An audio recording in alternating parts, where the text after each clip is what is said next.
মুসান্নিফ রহমাতুল্লাহ আলাইহি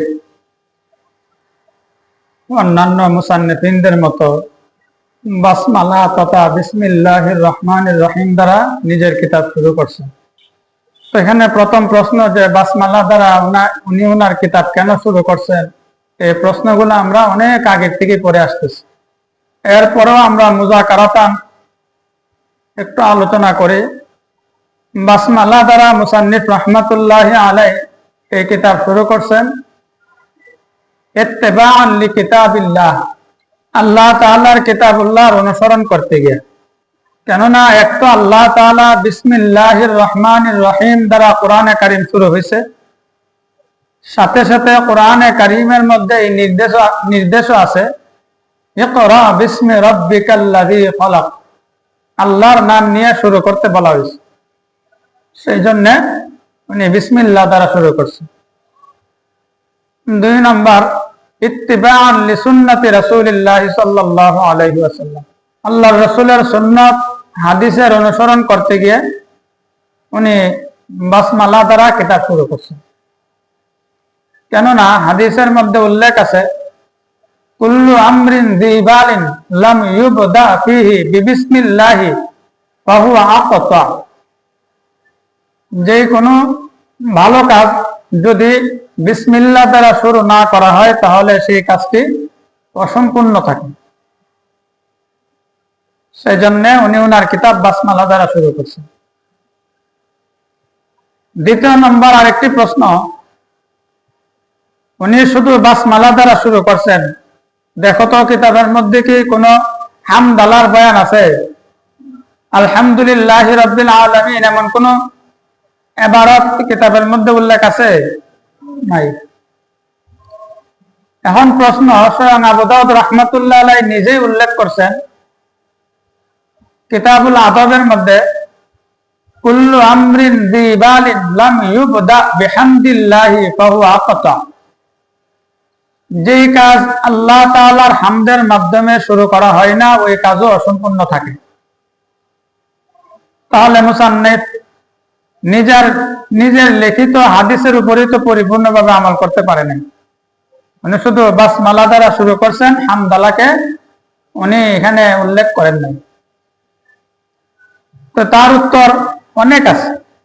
তার মধ্যে একটা উত্তর হচ্ছে, আসলে হামদালার যে হাদিস উল্লেখ করা হয়েছে ওই হাদিসটা সনদান যায়িফ, এবং মুসান্নিফ নিজেও ওই কিতাবুল আদাবের মধ্যে এই হাদিসটা নিয়ে অনেক কথা বলছেন। সেজন্য সনদের দিক থেকে যায়িফ হওয়ার কারণে মুসান্নিফ হামদালা দ্বারা আর শুরু করেন না, ওই হাদিসের উপর আর আমল করেন না। 2 নম্বর, যদি ওই হাদিস সহিহ হিসাবে ধরা হয় তারপরও বলা হবে ওই হাদিসের মধ্যে তো কেতাবতের কোনো কথা নাই, শুধুমাত্র আছে শুরু করার কথা। এখন শুরু যেমন লেখনির মাধ্যমে হইতে পারে, শুরু তো জবানে বলার মাধ্যমে হইতে পারে। তো মুসান্নিফ রাহমাতুল্লাহ আলাইহি যদিও বা লেখেন নাই, কিন্তু হয়তো বা উনি বলছেন। যেমন অন্যান্য মুসান্নিফিনরাও এই কাজ করছেন। যেমন তোমার আহমদ ইবনে হাম্বল রাহমাতুল্লাহ আলাইহি সম্পর্কে বর্ণিত আছে, উনি হাদিস riwayat করার ক্ষেত্রে উনি সাল্লাল্লাহু আলাইহি ওয়াসাল্লাম রাসূলের উপরে দরুদ উনি লেখেন নাই। তার মানে কি রাসূলের নাম বলার পর উনি দরুদ শরীফ পড়তেন না? বিষয়টা এমন নয়, বরং উনি লেখতেন না, ঠিক আছে, কিন্তু জবান দ্বারা তখন পড়ে নিতেন। কারণ হামদালার হাদিসের মধ্যে লেখা লাগবে এমন কোনো কথা উল্লেখ নেই। আরেকটা উত্তর বলা হয় যে হামদালার হাদিসের মধ্যে উদ্দেশ্য শুধু এটা নয় যে হাম শব্দটাই উল্লেখ থাকা লাগবে, বরং তার দ্বারা উদ্দেশ্য হচ্ছে নফসে জিকির। আর নফসে জিকির তো বাসমালার দ্বারাও যথেষ্ট হয়ে যায়। সেজন্য এত করে কোনো আপত্তি হবে না। মুসান্নিফ শুরুতেই এখানে নিয়ে আসছেন আখবারানাল ইমামুল হাফিজ আবু বকরিন আহমদ ইবনে আলী ইবনে সাবিতিন আল খতীবুল বাগদাদি ক্বালা আখবারানাল ইমাম। এখানে মনে হয় ক্বালার পরে কি আছে? অল আল ইমাম আছে এই নুসকা গুলাতে, তাই না? অল আল ইমাম না, এখানে আনা একটা শব্দ আছে, এই নুসকাতে উঠে নাই আনা। অলা আনা মানে আখবার আনা। অলা আখবার আনাল ইমামুল কাযী আবু আমরিনিল কাসিম ইবনু জাফর ইবনি আব্দুল ওয়াহিদ আল হাশিমি। অলা আখবার আনা আবু আলী মুহাম্মদ ইবনু আহমদ ইবনে আমরিনিল লুলুই। قال حدثنا أبو داود سليمان بن الأشعث السجستاني في المحرم سنة 75 و200 رحمه الله تعالى قال। এই যে ইবারতের মধ্যে প্রথমে এখন আমাদেরকে বোঝা লাগবে যে দেখো শুরুতে এখানে বলছে কি যে সবার শেষে আবু দাউদ রাহমাতুল্লাহ আলাইহি উনি বলতেছেন খতিবে বাগদাদি শুরুতে আল হাফিজু আল ইমামুল হাফিজ আবু বকর আহমদ ইবনে আলী ইবনে সাবিত আল খতিবুল বাগদাদি। এই খতিবে বাগদাদি বর্ণনা করছেন, উনি খতিবে বাগদাদি বলেন আমাকে বর্ণনা করছেন কে? আবু আমর হাশিমি। আবু আমর হাশিমি বলেন আমাকে বর্ণনা করছেন আবু আলী আল লুলুই। আমরা বলছিলাম না এই নুসকার নাম কোন নুসকা? নুসকায় আবু আলী লুলুই, মনে আছে নি? আর আবু আলী লুলুই উনি বয়ান করছেন কার কাছ থেকে? আবু দাউদ রাহমাতুল্লাহ আলাইহির কাছ থেকে। কত হিজরিতে? মুহররম মাসে 275 হিজরিতে। আবু দাউদ রাহমাতুল্লাহ আলাইহির ওফাত কত হিজরিতে ছিল? 275 হিজরি। তখন বলছিলাম যেহেতু আবু আলী লুলুই এটা আসাহুন নুসাখ, কেন? সবথেকে বিশুদ্ধ নুসখা কেন? কারণ উনি সর্বশেষ আবু দাউদ রাহমাতুল্লাহ আলাইহি থেকে যে নুসখা লিপিবদ্ধ করছেন, ওনার পরে আর কেউ কোন নুসখা বর্ণনা করেন না বা লেখেন নাই। তাহলে এখন প্রথম প্রশ্ন, আখবারানা প্রথম যে শুরুতে যে আখবারানা আসছে, আখবারানা কে বলছে? আখবারানাল ফাইল কে বলো তো দেখি? আখবারানা এর ফাইল হচ্ছে খতিবে বাগদাদি, মানে আমাদেরকে বলছেন, আমাদেরকে বর্ণনা করছেন খতিবে বাগদাদি। তাহলে বর্ণনাকারী মুখবির কে?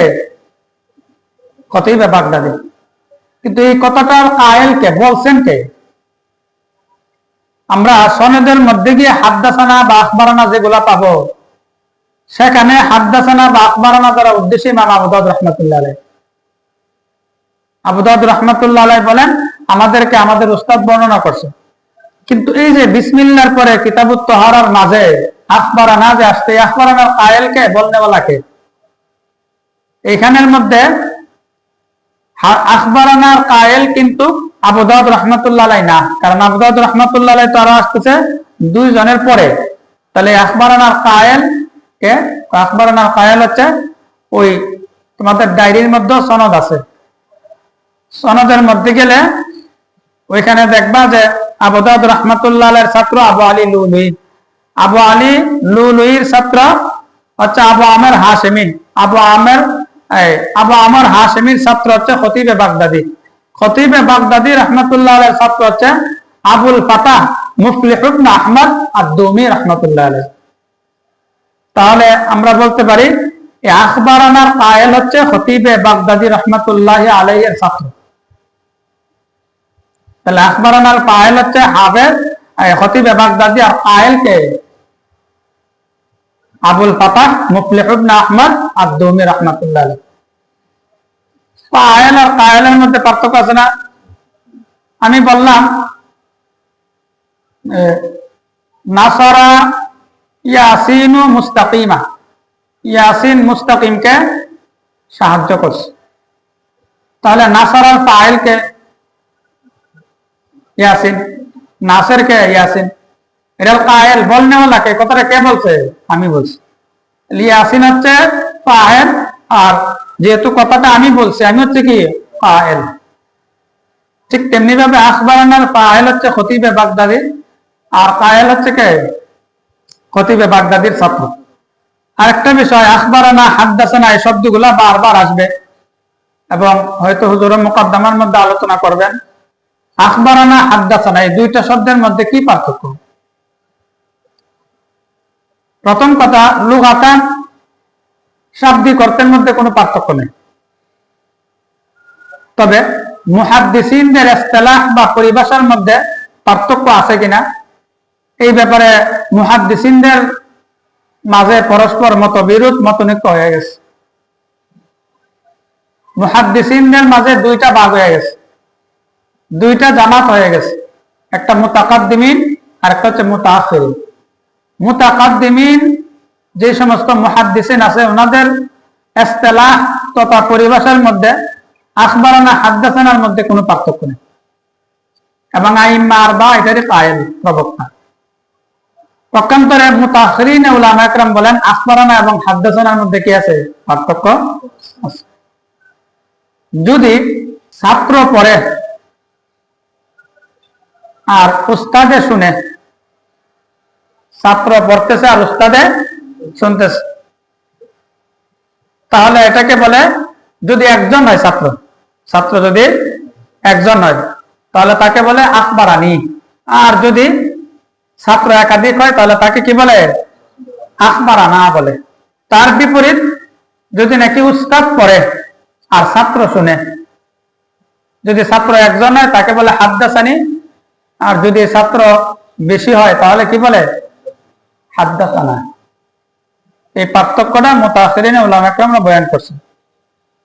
তবে হাদিসের কিতাবে বারবার এই শব্দগুলো আসবে। হাদ্দাসানাকে ইখতিসার বা সংক্ষেপ করার জন্য যেহেতু বারবার আসে, সেজন্য হাদ্দাসানাকে সানা অথবা না শব্দ দ্বারা লেখা হয়, আর আখবারানাকে আনা শব্দ দ্বারা লেখা হয়। তাহলে যদি আমরা আনা পাই তাহলে বুঝতে হবে এখানে আনা এর মর্ম হচ্ছে আখবারানা, আর যদি সানা অথবা না পাই তার মর্ম হচ্ছে কি? হাদ্দাসানা। এটাই বুঝতে হবে। এখন এখানে আখবারানাল ইমামুল হাফিজ আবু বকর আহমদ ইবনে আলী ইবনে সাবিতিনিল খতিবুল বাগদাদি, এর অধীনে আমরা আরেকটা কায়দা জেনে রাখবো, যে কায়দাটা জানলে পরে আমাদের শুধু এই কিতাব নয়, তাকমিল জামাতের আরো যত কিতাব আছে সব জায়গাতে কাজে লাগবে। এমনকি শুধু তাকমিল জামাত নয়,